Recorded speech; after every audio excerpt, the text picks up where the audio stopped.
tunanetra. Mahkamah Konstitusi melakukan pembacaan putusan 40 gugatan perkara perselisihan hasil pemilihan kepala daerah. Sejumlah calon kepala daerah dibatalkan karena ditemukannya berbagai persoalan. Dari 40 perkara tersebut, 26 diantaranya dikabulkan Mahkamah Konstitusi. Sebagian besar dari putusan tersebut diputuskan untuk melaksanakan pemungutan suara ulang di 25 daerah dan salah satunya rekapitulasi ulang. MK sudah memutuskan 40 perkara sengketa hasil pemilihan kepala daerah. Artinya semuanya sudah diputus hari ini. Itu ada 26 putusan yang dikabulkan sebagian, dan sebagian besar itu pemungutan suara ulang ada di 25 daerah dan rekapitulasi, dan satu lagi perbaikan untuk keputusan KPU. Sementara 9 perkara itu ditolak dan 5 perkara tidak diterima. Nah, jadi total 40 selesai, semua sudah diputus oleh Mahkamah Konstitusi dan telah memenuhi kewajiban. Kurang dari 45 hari, 310 perkara yang diregistrasi sudah selesai semua diputus oleh MK. Sementara itu mengenai dugaan keterlibatan salah satu menteri dalam Pilkada Bupati Serang, Mahkamah Konstitusi telah memutuskan amar putusan sehingga KPU harus menggelar pemungutan suara ulang.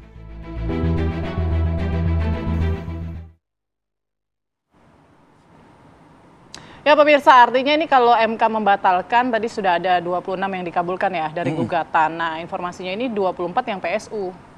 Nah, apakah nanti perjalanan ataupun penyelenggaraan PSU ini juga akan berjalan objektif begitu, jujur dan lancar tanpa ada pelanggaran-pelanggaran lagi. Nah, itu yang kita bahas, bagaimana nanti ke depan PSU ini akan berjalan. Sudah ada narasumber kita pada pagi hari ini di studio, ada Mbak Titi Anggraini, anggota Dewan Pembina Perludem. Selamat pagi, Mbak Titi. Assalamualaikum Mbak Titi. Waalaikumsalam, pagi. Tetangga, tapi ketemunya di studio. Silaturahmi ya. Selanjutnya juga ada melalui sambungan Zoom, ada Bu Betty Epsilon Idrus, Komisioner Komisi Pemilihan Umum Republik Indonesia. Selamat pagi, Mbak Betty. Selamat pagi, Mbak Betty. Pak Sarif, Mbak Putri. Baik, mungkin saya mau ke Mbak Titi terlebih dahulu ya. Mbak Titi, kalau melihat ini ada banyak juga ya, lumayan ya pemilihan suara ulang begitu ya. 26 gugatan ini dikabulkan. Nah, ini bagaimana kualitas pilkada kita? Apakah memang kurang pengawasan kemarin itu atau seperti apa, Mbak? Catatan Perludem. Banyak faktor ya, tapi 40 yang pembuktian dari total 310 perkara yang masuk ke MK. Dari 545 daerah pilkada. Jadi kalau dari sisi angka sih sebenarnya ya rata-rata dari pilkada ke pilkada hampir sama. Nah, hanya saja kalau saat ini kan pilkadanya serentak nasional, dari 40, 24 yang pemungutan suara ulang, 15 diantaranya di semua TPS di daerah tersebut, lalu 1 rekapitulasi suara ulang itu di Puncak Jaya, dan 1 itu yang memang ada koreksi keputusan KPU karena ada salah dalam penulisan begitu. Nah, apa yang menjadi penyebab? Ada banyak faktor. 1, ada ketidakpatuhan KPU di dalam membuat peraturan teknis dalam menurunkan putusan Mahkamah Konstitusi. Misalnya soal menerjemahkan periodisasi masa jabatan kepala daerah yang dianggap menyimpangi oleh MK. Putusan MK terkait bagaimana cara menghitung masa jabatan. Karena kan kepala daerah itu tidak boleh lebih dari 2 periode. Akhirnya diperintahkan oleh MK untuk PSU dan mendiskualifikasi calon yang dinilai sudah 2 periode. Misalnya di Kabupaten Tasikmalaya, Kutai Kartanegara, Bengkulu Selatan, bahkan ada calon yang dimasukkan oleh MK karena didiskualifikasi KPU karena dianggap sudah 2 periode, padahal belum 2 periode, misalnya di 4 Lawang. Lalu yang kedua, ada problem terkait dengan diloloskannya calon yang tidak memenuhi syarat sebagai mantan terpidana yang harus jujur terbuka menyatakan dia adalah mantan terpidana. Misalnya di daerah seperti di Pasaman, Bovendigul, bahkan ada terpidana yang karena direkomendasikan Bawaslu diloloskan jadi peserta pemilu, padahal kan nggak boleh. Itu misalnya di Gorontalo Utara.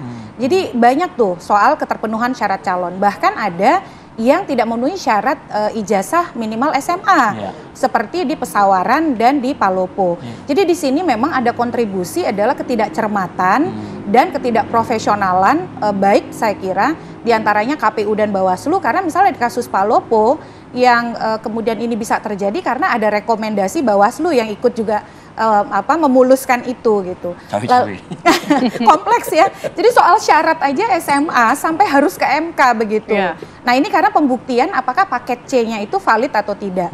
Lalu yang berikut ada juga problem soal profesionalitas dan kompetensi petugas di TPS. Misalnya kalau memilih harus menunjukkan KTP elektronik, tapi tidak menunjukkan dibolehkan memilih. Ada yang menggunakan hak pilih lebih dari satu pemilih menggunakan hak pilih di TPS secara tidak berhak.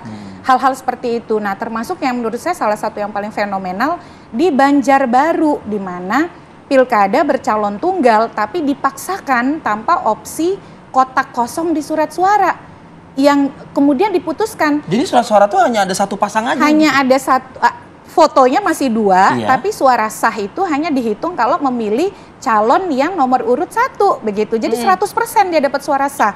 Sementara yang suara tidak sah 70% lebih. Nah, ini kan anomali-anomali yang sebenarnya tidak perlu terjadi kalau pengawasannya bagus. Lalu kemudian kemandiriannya kokoh sehingga menerjemahkan aturan sebagaimana adanya. Dan yang berikut adalah menjaga integritas sehingga bekerja betul-betul mengikuti aturan yang ada begitu. Saya ke Mbak Betty. Mbak Betty menjawab itu semua, Mbak Betty, karena tadi Mbak Titi ini kan menyebutkan ya sebetulnya gate-nya itu adalah di KPU gitu ya. KPU kan dalam artian KPU provinsi, KPU kabupaten kota juga gitu, Mbak Betty.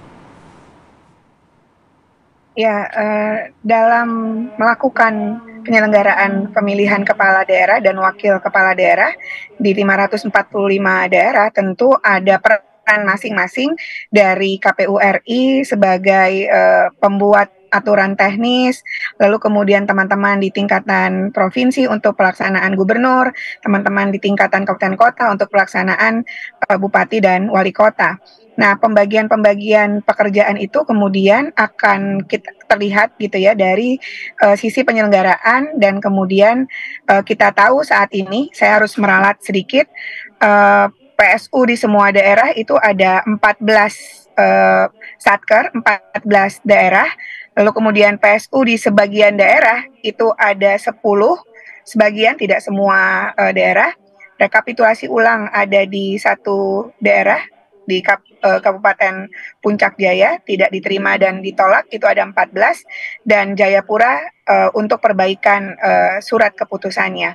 Nah, tentu varian-varian yang sudah disampaikan oleh Mbak Titi tadi ini sudah menjadi pencermatan kami, dan kemudian akan kami turunkan dalam bentuk timeline dan juga aturan teknis yang lebih ketat kepada teman-teman satker seluruh Indonesia.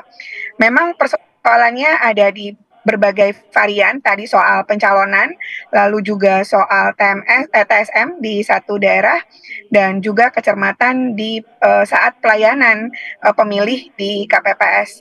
Nah, kami sedang melihat one by one, satu demi satu terkait dengan persoalan ini. Misalnya di Siak ada perintah bahwa tetap menggunakan DPT, DPTB, dan DPK yang sudah ditetapkan sebelumnya, namun meminta untuk ada satu TPS di lokasi khusus di Siak, yaitu di rumah sakit. Nah, tadi malam saya sudah cermati terkait dengan ini langsung dengan teman-teman Siak, dan kemudian memberikan arahan karena waktu penyelenggaraannya hanya 1 bulan saja, Mas Arief dan Mbak Putri serta Mbak Titi.